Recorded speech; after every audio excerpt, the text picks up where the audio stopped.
국제통화기금 IMF가 경제 성장률 전망치를 상향 조정했습니다.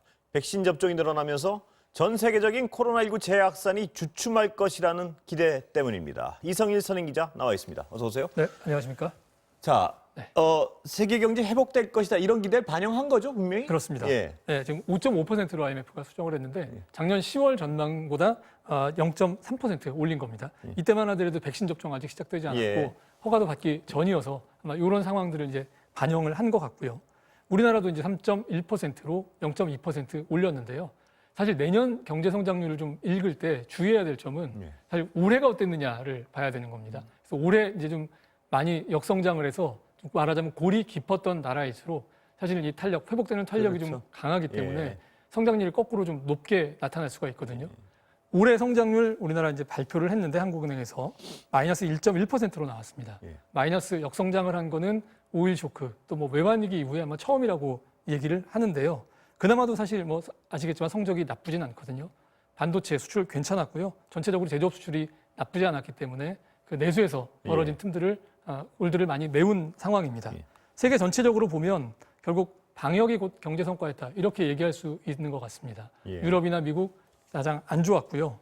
특히 이제 방역을 잘한 동아시아 쪽, 특히 대만의 경우에는 한 29년 만에 중국보다 성장률이 높았다. 뭐 이런 좀 기록적인 성장률이다라고 얘기를 할 정도로 숫자 자체는 뭐 2.5% 정도여서 그렇게 높지는 않았지만 어쨌든 다른 마이너스를 기록했던 다른 나라들과 비교하면 확실히 좀 좋은 성과를 거둔 것이라고 할 수 있죠. 자, 경제가 회복되는 건 뭐 누가 반기지 않겠습니까마는 네.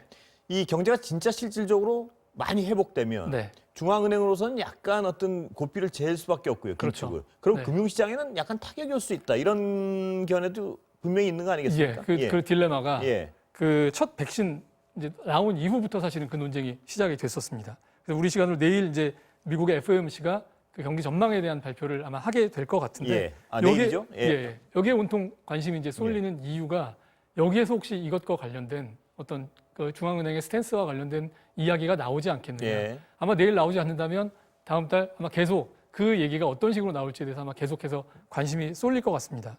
근데 이 과정을 이제 간단하게 얘기하면 그동안의 금융시장이 성장을 한 것이 말하자면 실물의 힘이 아니라 돈의 힘으로 올라갔던 예. 거고 그래서 돈을 걷어들이기 시작하면 아니면은 걷어들이겠다는 약간의 그 제스처만 나와도 이것 때문에 빠지지 않겠느냐 하는 이제 이런 게 이제 의심이잖아요. 근데 이것에 이제 트리거가 되는 건 결국엔 금리를 올리는 예. 이제 것이 될 거고 그게 이제 본격적으로 유동성이 줄어들 것이다라는 건데 뭐 약간 거기에 대해서 유보적인 그런 의견들도 많습니다. 예. 전에도 많이 말씀을 들으셨겠지만 이제 돈이 흔하니까 물가가 올라갈 것이다라는 거에 대해서는 뭐 그럴 수 있다라고 얘기를 하지만 중앙은행에서 관심을 가지고 보는 거는 소위 진성 인플레이션 예. 그리고 그거를 결정하는 가장 중요한 요소를 이제 임금이 올라가는 거. 그래서 더 이상 이제 이후로 물가가 더 내려가는 상황이 벌어지지 않게 되는 것을 이제 그런 걸 가장 중요하게 보는데 여기에 대해서는 약간의 좀 더 지켜봐야 된다 이런 상황인 것 같습니다. 예. 기업들이 폐업을 한 것들도 있고 또 뭐 이것이 경기 회복이 지속될 것인가라는 것에 대해서 확신을 가지지 못한다면 기업이 고용을 늘리는 것을 쉽게 하지 못할 수도 있기 때문에 경기가 회복될 것이라는 그러니까 코로나로부터 안전해졌다라는 것과 기업이 실제로 고용을 늘릴 것이라는 그 시점 사이에는 약간의 차이가 있을 수 있다. 뭐 이런 의견인 것 같습니다. 그 말씀하셨지만 이자율의 어떤 초미의 관심사가 있는데 네. 이자율을 올리진 당분간은 네. 올리진 못할 것이라는 게 지배적인 어떤 예측이죠, 그렇습니다. 지금? 지금까지의 예. 그 페드의 입장도 예. 바로는 하지 않을 거다라는 게 기본적인 그건 지배적인 게 입장이거든요. 맞는 것 같아요. 돈을 네. 원래 이만큼 풀기로 했는데 네. 조금 덜 풀까 뭐 이런 어떤 그걸 지켜보자는 의견이 그렇습니다. 많은 것 같죠. 예. 돈을 이만큼 풀기로 한 건 이만큼 풀면 그게 어떤 긴축같이 느껴지고 그럼 또 어떤 시장이 반응하고 뭐 이런 풀기로 한 것을 그만큼 풀지 예. 않거나 조금 시점을 늦추거나 하는 예. 것들도 시장에 충격을 줄 수 있다. 뭐 이런 의견들도 있습니다. 예, 다른 얘기 좀 넘어가 볼까요? 네. 카카오가 요새 논란이 많은데요. 네네. 논란의 핵심부터 좀 정리 좀 해주시죠. 예. 일단 얼마 전에는 그 거액의 주식을 그 김범수 이사회 의장이 증여했다. 뭐 이런 걸로 한번 예, 이제 가족한테요. 화제가 됐었고요. 이번에는 자녀들이 그 관련 회사에 다닌다. 뭐 이런 얘기가 이제 공개되는 예. 건데요. 그 정확하게는 카카오와 관련된 기업에 다니는 건 아니고요. 예. 김범수 그 이사회 의장이 설립을 한 K큐브 홀딩스라는 회사의 직원으로 가서 있다는 겁니다. 예. 그래서 여기서 투자 업무를 배우고 있다라는 게 이제 회사 쪽의 예. 설명입니다. 이게 이제 2번 연속으로 이제 화제가 이제 된 건데 두 자녀 모두 지금 현재 한 30살이 아직 안 된 걸로 보입니다. 예. 그러니까 이게 근데 논란의 핵심은 예. 김범수 의장이 그동안은 나는 재벌처럼 이 그렇죠. 상속 안 하겠다. 예, 예. 경영권 상속 안 하겠다. 이렇게 공언을 해왔는데 네, 네. 재벌하고 똑같이 그럴래는 의도 아니야? 이게 의심하는 쪽의 시선 아닌가요? 그런 것 같습니다. 예, 그런데 왜 그게 어떤 측면이 있는 건가요, 지금? 예. 일단 뭐 회사 쪽에서는 예. 김 부장 여전히 자녀들에게 승계하지 않겠다는 의지가 강하다. 뭐 이렇게 설명을 예. 하고는 있습니다. 이건 뭐 왜 그냥 단지 진짜 투자 교육을 위해서 보내는 거다 이런 얘기인가요, 그럼? 일단은 그렇게 예. 얘기를 하고 있습니다. 근데 이 회사를 좀 보면요. 이게 좀 굉장히 낯설고 그런데 이 소유를 보면 김 의장의 100% 지분을 가진 개인 기업이고요. K큐브 홀딩스요. K큐브 홀딩스입니다. 예. 그리고 근데 그 구성원들을 보면 대표와 감사 외에는 전부 다 김범수 의장 일가입니다. 예. 자녀들까지 포함을 해서요. 자본금은 1,000만 원인데 예. 이들이 갖고 있는 자산을 보면 카카오 게임즈 등 그 카카오 그룹의 아주 주력 계열사들 주식을 갖고 있고요. 예. 그 규모가 카카오 지분만 해도 한 4조 원 정도가 예. 됩니다. 이게 만들어진 시점은 2007년이라서 사실은 이제 카카오가 만들어지기 이전이거든요. 그 전신의 회사를 만들 때 투자를 시작을 해서 예. 이 지분을 지금까지도 이제 갖고 있게 됐다라는 게 이제 회사 측 설명이고요. 결국은 그 김범수 의장의 그 개인 지분과 이제 비슷한 것이나 이제 다름이 없는데 경영 평가를 한다거나 경영에 개입한다거나 이런 일은 없기 때문에 지주회사처럼 보이지만 지주회사라고 보기는 좀 어려운 것 같고요.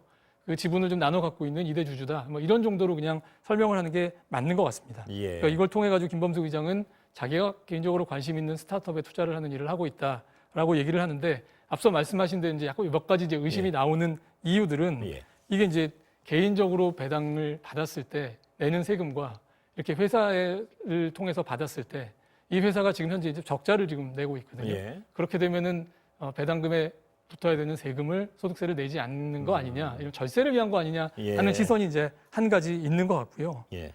또 그렇게 되기 위해서 이 회사의 벌이에 비해서 예. 회사가 지금 씀씀이가 좀 크지 않느냐 하는 그런 얘기들도 있는 것 같습니다. 흔히 이제 자산가들이 생활비를 좀 쓰기 위해서 그렇게 세금 혜택 받는 게 위해서 만들어 놓는 그런 가족 기업의 일종이 편법적 아니냐. 절세 수단이 아니냐 그렇죠. 뭐 이런 거. 예. 그런 의심들이 좀 있는 것 같습니다. 근데 회사의 운영에 비해서 또 매출 규모에 비해서 그 운영비가 좀 큰 거는 사실인 것 같은데요. 예. 실제로 이제 투자 업무를 좀 하고 있고, 과연 이제 이런 것들이 정상적으로 운영하는 회사냐 아니냐에 따라서 지금 얘기한 그런 의심들이 맞느냐 아니냐, 이걸 좀 가를 수 있는 기준이 될 것 같습니다. 예.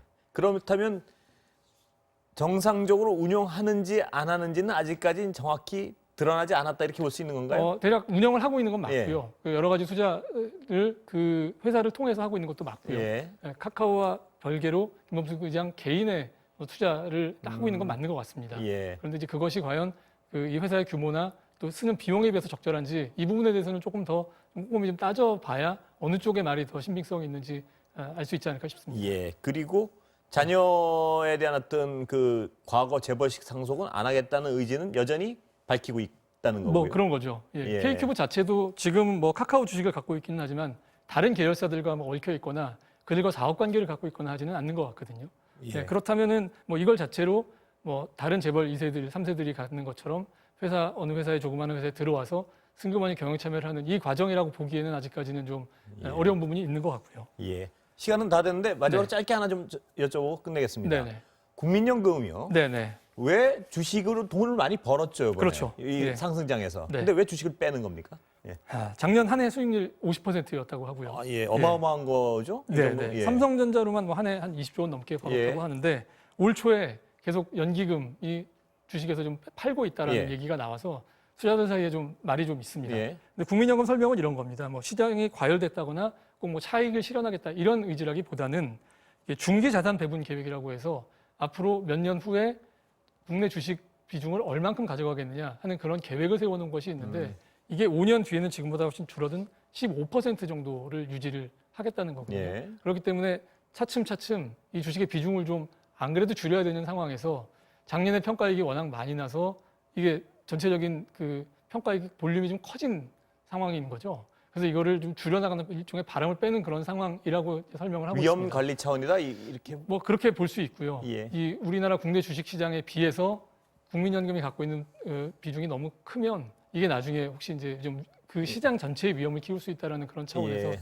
조정을 하는 거라고 봐야 될 것 같습니다. 예, 오늘 여기까지 듣겠습니다. 감사합니다. 감사합니다.